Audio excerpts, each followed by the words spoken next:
மாயிர பண்ணுவீங்க பண்ணு கை வச்சு பாரு தமிழ்நாடு என்ன ஆகுதுன்னு என்ன சொன்னீங்க?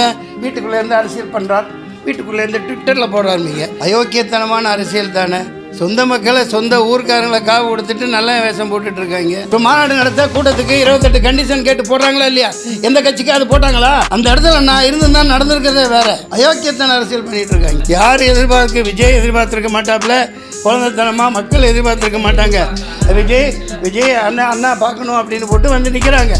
ஆனால் இது எதிர்பார்த்து திட்டமிட்டு சதி தீட்டப்பட்டு எல்லாம் வாட்ஸ்அப்பில் வருது. சாயந்தரம் சம்பவம் நடக்கும்னு போட்டிருக்காங்களே. எடப்பாடிக்கு அவ்வளோதான் கூட்டம் கூப்பிடும்.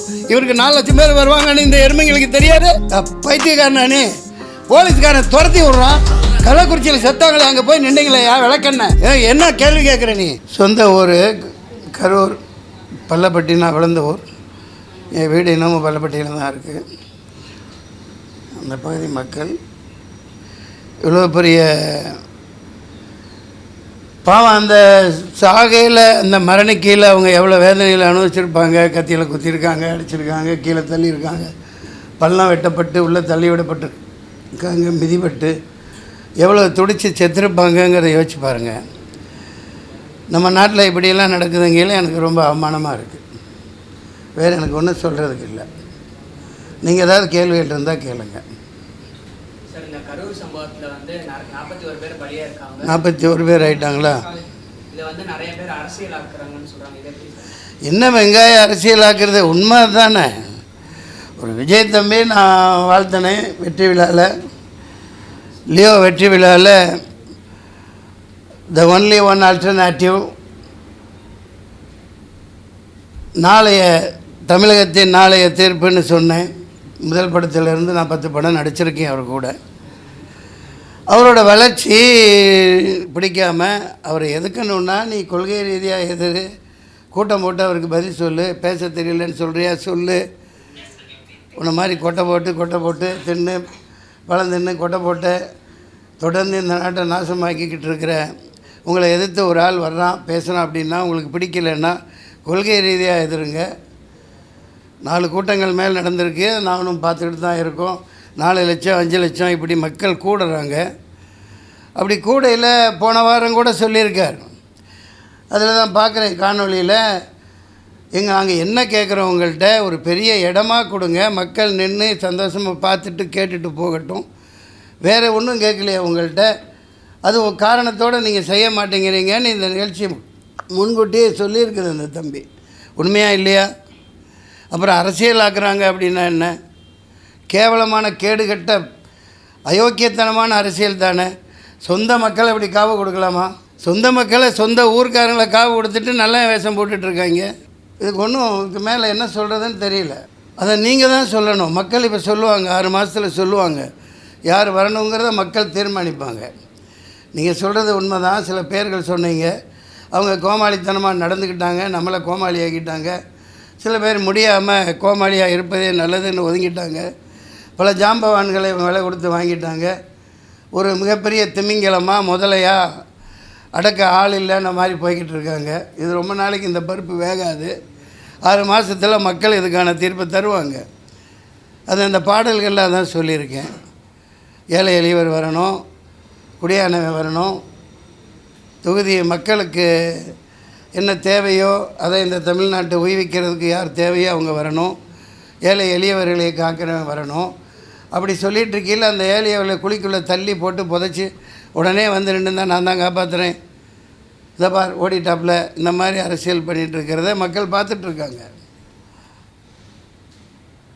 I support to unconditional support to Vijay. You keep going on, keep on working. The rest of the things people will decide. மக்கள் தீர்மானிப்பாங்க. என்ன மடத்தனமாக பேசிகிட்டு இருக்கிறீங்க? நான் வளர்த்து விடப்பட்ட தம்பி, நான் தான் இப்போ பேசிகிட்டு இருக்கேன்ல. என்ன கேட்குறீங்க? என்ன பண்ணுறது? இதில் சப்போர்ட் ஒட்டுமொத்த மக்களே சப்போர்ட் இருக்குல்ல, அப்புறம் நான் என்ன பண்ணுறது? சொல்லு தம்பி. அதெல்லாம் ஒரு வெங்காயம் உரிக்காது. அதெல்லாம் ஒரு வெங்காயம் உரிக்கப்படாது. இதெல்லாம் ஏமாற்று வேலை, கண்கட்டு வேலை. அவனே கொலை பண்ணிவிட்டு, அவனே கொள்ளையடிச்சிட்டு, அவனே லூட்டி அடிச்சுட்டு, அவனே பண்ணுவாங்க. இதான் பார்த்துட்ருக்கோம். பஹல்காம் தாக்குல என்ன நடந்துச்சு? வெளியிலேருந்து யாரும் வரல. அந்த காஷ்மீரி மக்களும் ஒன்றும் பண்ணலை. அப்பாவி ஏழை சாதாரண பிச்சைக்காரனுங்க. அடிக்கு 4 போலீஸ் நிற்கிறாங்க. புல்வாமாவில் என்ன நடந்துச்சு? சொந்த நாட்டு மக்களை காலி பண்ணி போட்டு குழிக்குள்ளே தள்ளி மண்ணள்ளி போட்டு அதில் தான் அரசியல் பண்ணிகிட்ருக்காங்க ஆள்றவங்க. நீங்களும் 4ஆம் தூண் வேடிக்கை பார்த்துட்ருக்கீங்க. அதெல்லாம் ஒரு வெங்காயம் உரிக்க முடியாது, ஒரு வெங்காயம் நடக்காது. கொடுக்கல. யார் கையில் போலீஸ் இருக்குது? முதல்ல பாதுகாப்பு 28 கண்டிஷன் போடுறீங்களா இல்லையாப்பா? நீங்கள் ஒரு மாநாடு நடத்த கூட்டத்துக்கு 28 கண்டிஷன் கேட்டு போடுறாங்களா இல்லையா? எந்த கட்சிக்காவது போட்டாங்களா? எந்த கட்சிக்காவது போட்டாங்களா இது வரைக்கும்? அதே மாதிரி 28,000 போலீஸ் 2,000 போலீஸ் அங்கே நிற்கணும்ல. அதே முட்டுச்சந்தையில் கொடுத்துருக்கீங்க. என்ன மாதிரி ஆள் அங்கே இருந்திருந்தான்னு வைங்க, அந்த இடத்துல நான் இருந்திருந்தான்னு நடந்திருக்கிறதே வேறு. 99 இப்படி தான் நான் நின்று தேனியில் பயங்கர கலவரத்தை உண்டாக்குன்னு அங்கே ஜீப்பை கவுத்து விட்டாங்க. கரும்பு காட்டுக்கு தீ வச்சுட்டாங்க. இறங்கி குதித்து ஓடி போய் ஆளுகளோட ஜீப்பை நிப்பாட்டி வச்சேன், கலெக்டர் ஜீப்பு. அடுத்து அதை அணைக்க சொல்லி சாண்டு ஓட்டு மைக்கை பிடிச்சி ஒரு சத்தம் போட்டேன். நடக்கிறது வேறு. அன்னைக்கு போலீஸ் எங்கேருந்து வந்தானு என்னன்னு தெரியல, கட்டுக்குள்ளே கொண்டாந்தாங்க. கொஞ்சம் தவறு இருந்தால் அந்த விஜயத்தை ஆணையம் போட்டு குழிக்குள்ளே தள்ளி மூடி சமாப்தம் ஜனகனை பாடியிருப்பாங்க. இது அரசியலா?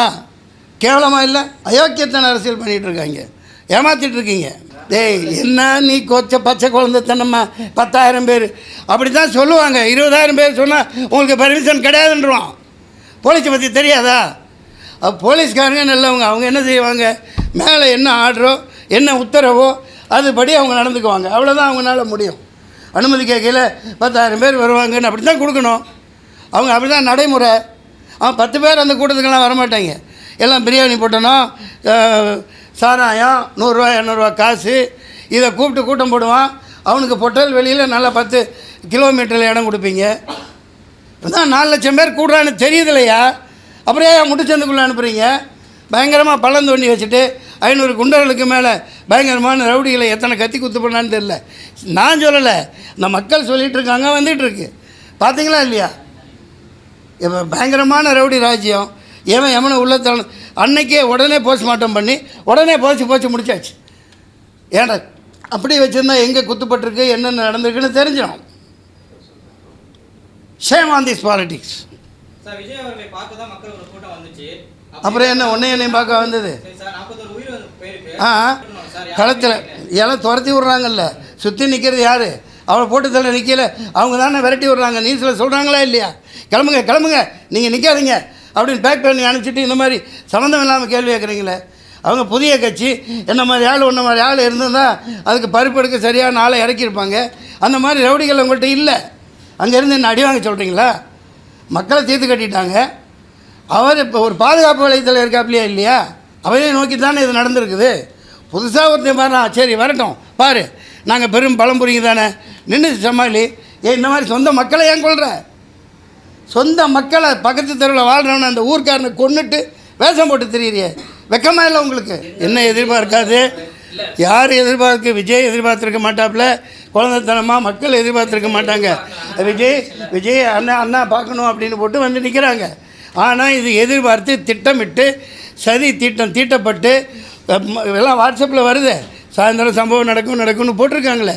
நீ ஏன் பதில் சொல்லியா? சொல்லாமல் சொல்லி ஏப்பா நீ அப்படியா நீ தெரிவிக்கிறியா? சாதாரண 1-2 உயிரா 40 பேர் அவர் மேலே நிற்கிறார்.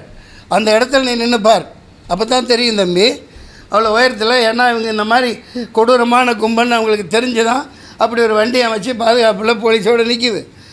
அந்த எல்போட இடமில்லாத மீட்டிங்கில் நான் ஒரு பேச்சாளனாக இருந்திருக்கேன். மேலே கீழே என்ன நடந்தால் ஒன்றுமே தெரியாது. கீழே என்ன நடந்தாலும் ஒன்றும் தெரியாது. செருப்பு வீசுகிறான், கல் வீசுகிறான், கெட்ட வார்த்தையில் திட்டுறான். ஒவ்வொருத்தருக்கும் கூப்பிட்டு விஜயகாந்த் மாதிரி கண்டிச்சுக்கிட்டு பண்ணிகிட்டு இருக்க முடியுமா? எவ்வளோ பெரிய ஆபத்தில். நான் அது வண்டி உள்ளே போயிலே பார்த்துருந்தேன்னா திருப்படா வண்டியை பொட்டல் வலிக்க விட்றா பார்த்துக்கலாம் போலீஸ் கேஸு அப்படின்னு அப்படி எழுதி போடணும். இவங்களை மதிக்கிறதா இல்லை, கொஞ்சம் கூட பிரயோஜனம் இல்லை. தெரிஞ்சே தானே காவல்துறை அப்படி ஒரு சந்துக்குள்ளே போய் நிப்பாட்டுறாங்க. திட்டமிட்ட சதி. இதற்கான தண்டனை 6 மாதத்தில் கிடைக்கும். சரி, அதுக்கு என்ன இப்போ 40 பேர் சாவலையா? வருத்தப்படுறியா? இப்போ எதுக்கு சொல்கிறீங்க? தொண்டர் கண்ட்ரோல். அது எத்தனை கட்சி? யார் ஆரம்பித்த கட்சி? எத்தனை வருஷத்து கட்சி? அங்கே ஒவ்வொருத்தனும் எப்படி இருப்பான்? பருப்பு எடுத்துருவான்ல. அவர் யார்? சாதாரண ஆளா? தொலைச்சிடுவார்ல எடப்பாடிக்கு அவ்வளோதான் கூட்டம் கூப்பிடும். இவருக்கு 4 லட்சம் பேர் வருவாங்கன்னு இந்த எருமைங்களுக்கு தெரியாதா? ரத்தம் கொதிக்குது, தூக்கம் இல்லையா? மூஞ்சி பாருங்களேன். நான் ஒரு நடிகன், சாதாரண கூலிக்கு மாரடிக்கிறவன், பைத்தியக்காரன். நானே போலீஸ்காரன் துரத்தி விட்றான், இங்கேருந்து போங்க, இப்படிலாம் ஆயிடுச்சுங்கிறா. எல்லா நாடகமும் அவங்க நடத்துகிறாங்க. இங்கே பாரு, அந்த சொல்கிறதுக்கு தானே இந்த திட்டமே. துரத்தி விட்டு போட்டு அடுத்த நிமிஷம் இவங்களால வர முடியுதில்ல. ஆனால் அடுத்த நிமிஷம் இருந்தாலும் வந்தால் நாங்கள் நிற்க முடியுமா? நம்மளால் நிற்பீங்களா? இது எவ்வளோ பெரிய பக்கா பிளானிங்கு. அடுத்த நோட்டி டக்குன்னு வர்றாங்கல்ல, கேட்குறான்ல. 66 பேர் செத்தானே கள்ளச்சாராயம், கள்ளக்குறிச்சியில் செத்தாங்களே, அங்கே போய் நின்றீங்களேயா விளக்கண்ண? என்ன கேள்வி கேட்குற நீ? ஏன்னா இப்போ போய் அங்கே நின்று அவரை சேர்த்து சமாதி கட்டுறதுக்கா 1000 ரவுடிங்க வச்சுட்டு நிற்கிறாங்க. பதிகாரத்தனமாக கேள்வி கேட்குறீங்களா? யதார்த்தத்தை பேசுங்க, மக்களுக்கு உண்மையை சொல்லுங்கள். ட்விஸ்ட் பண்ண கருவியாக நீங்கள் இங்கே வராதிங்க. நான் எனக்கு என்ன கூட நடித்தவன், மக்கள் பார்த்துக்குவாங்க. நான் ஒரு அதே தான் சொல்கிறேன்.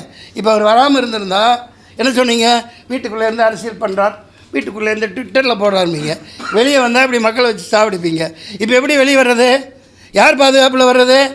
ஏப்பா, என் ரத்தத்தில் தமிழன் இருக்குது. அது நாளைக்கு ஐடியா இருக்குது, சேர்றது இருக்குது, இதுன்னா அது எப்போ நடக்குமோ அது நடக்கும். அதை பற்றிலாம் நான் கவலை இல்லை. உணர்வு பூர்வமாக ஒருத்தனுக்கு இப்படி தமிழ் இனத்தை கொண்டு ஒரு சொந்த மக்களை சாகடித்து அரசியல் பண்ணுறான், அதை கண்டிக்கிறது என் தலையாய கடமை. நான் கண்டிக்கிறேன். அது நான் சொல்கிறதுக்கு ஒன்றுமே இல்லை, அது அவர் பார்த்துக்குவார். அவருக்கு இருக்குது எல்லாம். ஒரு கட்சியை நடத்திட்டு போகிறவருக்கு இருக்குது. நான் அறவரை சொல்கிற அளவுக்கெல்லாம் சத்யராஜ் மாதிரி ஆள் கிடையாது. அவர் பெரிய மனுஷன், உயர்ந்த மனுஷன். மயர பண்ணுவீங்க, கை வச்சு பாரு தமிழ்நாடு என்ன ஆகுதுன்னு. பண்ணுறவனை விட்டு போட்டு விஜயை கைது பண்ணிக்கலாம். போனப்பா பொழப்பு கட்டலாம், சொரக்காய்க்கு உப்பு இல்லைன்ட்டு கைவை. பாடல்கள் நீங்கள் தான் சொல்லணும். பாடலை பற்றி நானே சொன்னால் இவர் கேட்குற மாதிரி ஆகிடும். நான் ஒன்றும் சொல்ல மாட்டேன். பாடல்களை மக்களுக்காக அர்ப்பணிச்சாச்சு. நான் தொடர்ந்து வாரத்துக்கு 2 பாட்டு அது நீங்கள் நினச்சிட்டு இருந்தா. இது பெரிய ஜாம்பவான்களையே எல்லாத்தையும் தின்னுட்டு முதல்ல உட்காந்துருக்குது. அது எவ்வளோ நாளைக்கு இருக்கும்? எவ்வளோ நாளைக்கு உங்கள் ராஜ்யம் நடக்கும்? பார்த்துக்கிறேன்.